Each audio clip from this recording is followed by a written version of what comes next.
नमस्कार, मी विलास आव्हाड. आपण पाहता AV9 एक्सप्रेस. मित्रांनो, हरियाणाचे विधानसभेची निवडणूक अगदी 15-20 दिवसापूर्वीच झाली. अजून मुख्यमंत्री तिथं अजून शपथविधी झाला नाही आणि महाराष्ट्राची आणि झारखंडची निवडणूक जाहीर झाली. खरं तर महाराष्ट्राची एक टप्प्यात म्हणजे 20 नोव्हेंबरला मतदान आहे आणि झारखंडची निवडणूक ही 2 टप्प्यात 13 नोव्हेंबर आणि 20 नोव्हेंबरला अशी 2 टप्प्यात निवडणूक होईल. आणि आता हा झाला पार्श्वभूमीचा भाग.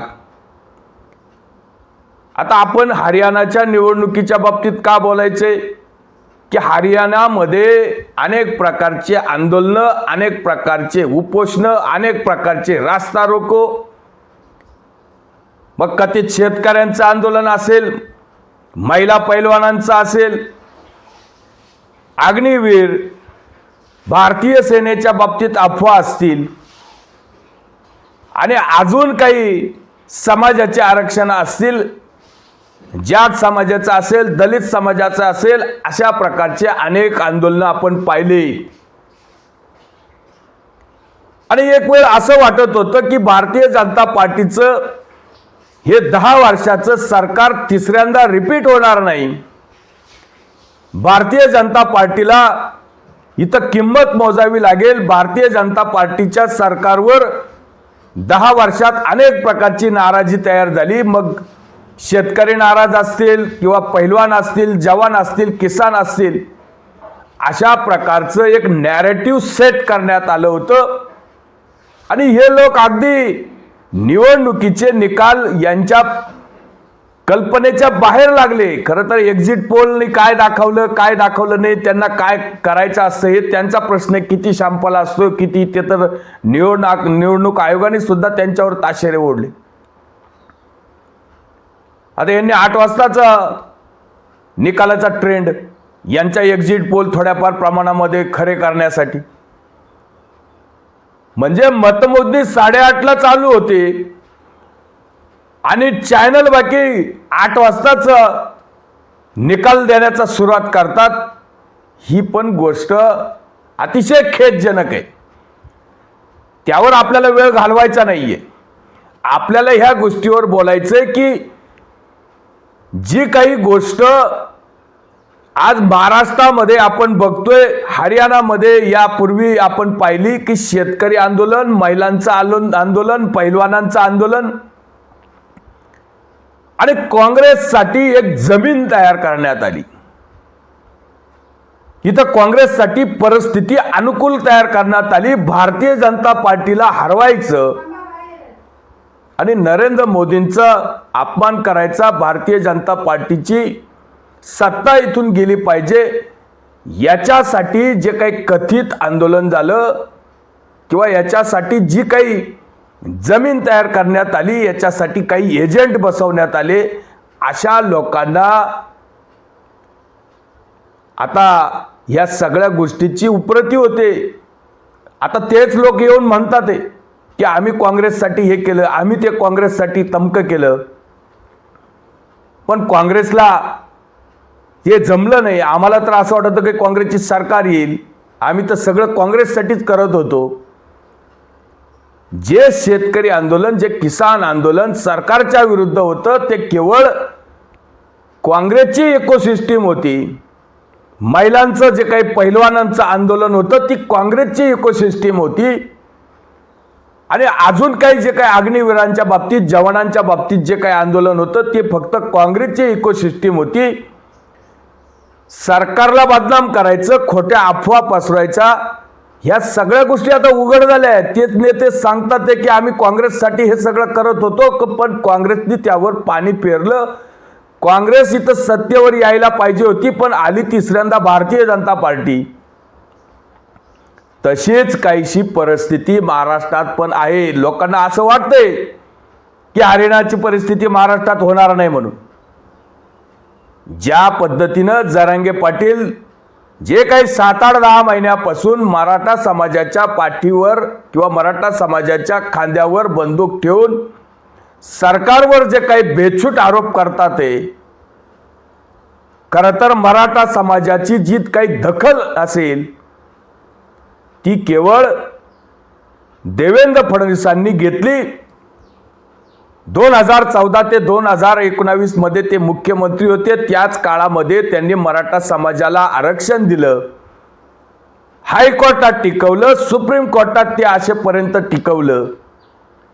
पण केवळ शरद पवारांना हा माणूस फेमस होईल, मराठा समाजाला जर आरक्षण मिळालं आणि हे सुप्रीम कोर्टात टिकलं तर मराठा समाजामध्ये देवेंद्र फडणवीसांचं एक नाव होईल आणि मग आपली किंमत कमी होईल, आपल्याला लोक खेटराने मारतील आणि मग मराठा समाज आपल्याकडे कुठल्या मागणीसाठी येईल. या लोकांना खरं तर 40 वर्षामध्ये शरद पवारांनी मराठा समाजासाठी काहीच दिलं नाही.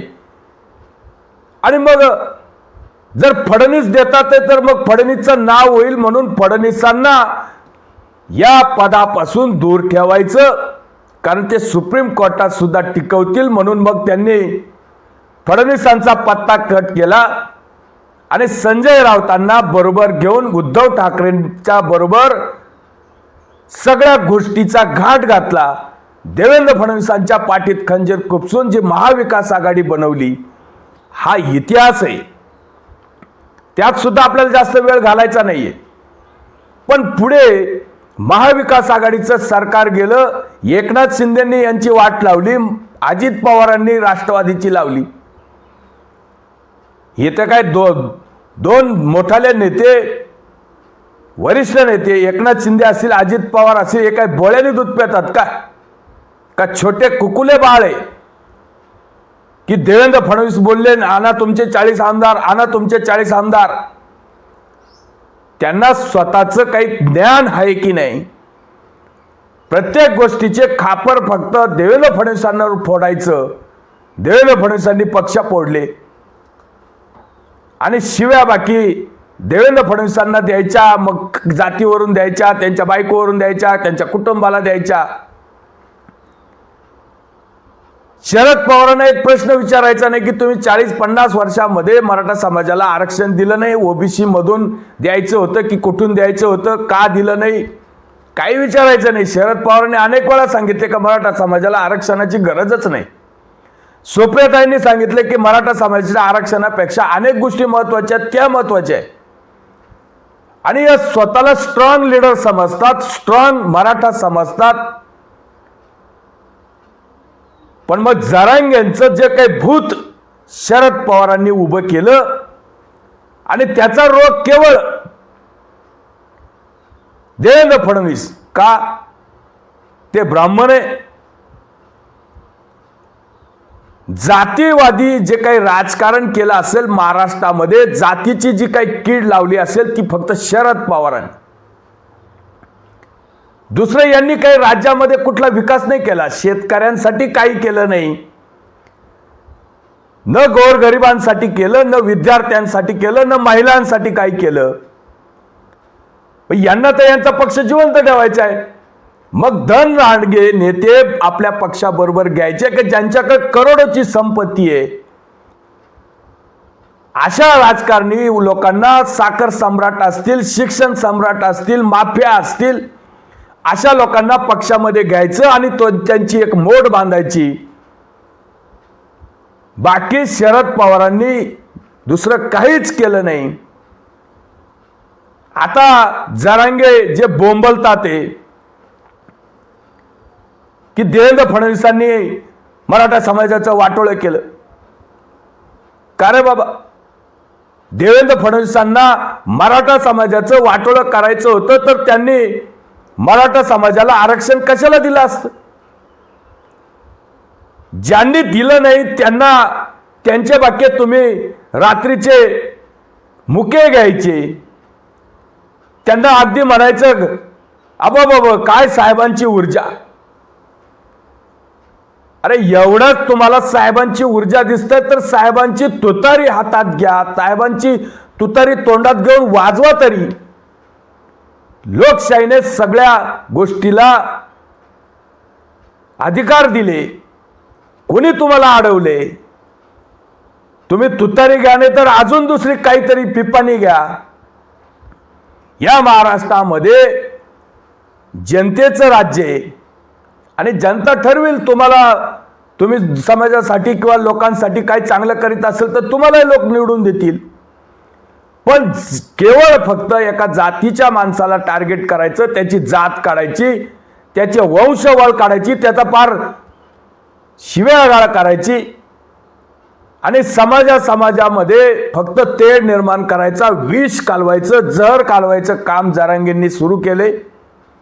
आचारसंहिता लागू झाली. जरांगे प्रेस काय घेतात ते, पत्रकार परिषदेमध्ये काय जरांगे बोलतात ते, मुख्यमंत्री एकनाथ शिंदे त्यांचं नाव घेण्याची यांची हिंमत नाही. दुसरे उपमुख्यमंत्री अजित पवार त्यांचं नाव घ्यायची यांची हिंमत नाही. का? एकनाथ शिंदेचं अजित पवारचं नाव घेतल्यावर तुम्हाला लोक खेटरतील काय, लाताळतील. पण केवळ फक्त ब्राह्मणाचं नाव घ्यायचं की ज्यांनी मराठा समाजाला आरक्षण दिलं, मराठा समाजाला आरक्षण टिकून दाखवलं. आणि आताही या 2.5 वर्षात जेव्हा एकनाथ शिंदे आणि भारतीय जनता पार्टीचं सरकार झालं तेव्हा सुद्धा स्वतंत्रपणे 10% आरक्षण मराठा समाजाला दिले. त्याचा लाभ सुद्धा मराठा समाजाचे तरुण घेतात, लाखो तरुण घेतात. पण यांना फक्त राजकीय दृष्ट्या आंदोलन करायचं हे सगळं उघड झालंय. आता यांना अंमल येतो आंदोलनाचा, उपोषणाचा. कोणालाही शिव्या द्यायच्या, कोणाची घरं जाळायची, कोणाच्याही धमक्या द्यायच्या. हा कसा निवडून येतो, तो कसा निवडून येतो. का मोगलाई माजली की तुम्ही सुपारी घेतली की कॉन्ट्रॅक्ट घेतले हे सुद्धा लोकांना सगळं समजतं. काही तुम्हाला कोणी कॉन्ट्रॅक्ट दिलेलं नाही मराठा समाजाचं. मराठा समाजामध्ये अनेक सुशिक्षित तरुण असे आहेत की त्यांना हे जरांगेचं एकतर्फी जे काही वागणं आहे ते अजिबात आवडलेलं नाहीये. घाणेरड्या पद्धतीने लोकसभेला सुद्धा अनेक गोष्टी स्पष्ट झाल्या. केवळ देवेंद्र फडणवीसांना टार्गेट करायचं, त्यांच्या जातीवरून बोलायचं. महाराष्ट्र हा छत्रपती शिवरायांचा महाराष्ट्र आहे, शाहू फुल्यांचा महाराष्ट्र आहे, डॉक्टर आंबेडकरांचा महाराष्ट्र आहे. या महाराष्ट्रामध्ये 18 पगड जाती राहतात. हे रयतेचं राज्य महाराष्ट्रामध्ये छत्रपती शिवाजी महाराजांनी जे काही स्वराज्याची स्थापना केली ती सगळ्या जातींना बरोबर घेऊन केली. जरांगे सारखे फक्त मराठा तेव्हा छत्रपती शिवरायांनी केलं असतं तर हे सगळे लोक आज कुठंतरी कापले गेले असते. तेव्हा अशा पद्धतीचं संस्कृती, अशा पद्धतीचं राजकारण महाराष्ट्राची संस्कृती नाहीये. महाराष्ट्रामध्ये सगळ्या जाती एकोप्याने गुण्यागोविंदाने राहतात. त्याच्यात निवळ विष, निवळ जहर जे काही कालवण्याचं जरांगे पाटील काम करतात हे शरद पवारांची तुतारी वाजवण्यासाठी करतात. तुम्हाला शरद पवारांच्या प्रचार यंत्रणेत उभं राहायचंय, स्टेजवर तुम्हाला जायचंय, जाऊ शकतात. तुम्हाला कोणी अडवले? तुम्ही शरद पवारांच्या पक्षामध्ये तुम्ही प्रवेश करू शकतात. पण केवळ एका जातीच्या नावाखाली मराठा समाजाच्या खांद्यावर बंदूक ठेवून तुम्ही एका नेत्याला टार्गेट करायचं, दुसऱ्या नेत्याचा फायदा करण्यासाठी समाज वेठीस धरायचा, ही गोष्ट लोकांना आवडत नाही. आणि त्याचा जाब लोक विचारतील. आणि कोणी मराठा समाजाचं वाटोळं केलं, देवेंद्र फडणवीसांनी केलं की जरांगे पाटलांनी केलं? जरांगे पाटील काय समाजासाठी चांगलं करतात आणि देवेंद्र फडणवीसांनी मराठा समाजासाठी काय केले हे सुद्धा लोकांना माहिती आहे. आता ह्या निवडणुकीमध्ये दूध का दूध, पाणी का पाणी होईल. लोकांनी याचा विचार करावा.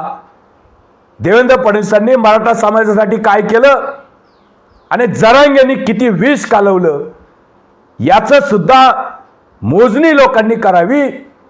आपण या सगळ्या गोष्टी लोकांपर्यंत पोहोचवत राहू. तुर्तच थांबतो. व्हिडिओ आवडला असेल तर लाईक करा, शेअर करा. धन्यवाद.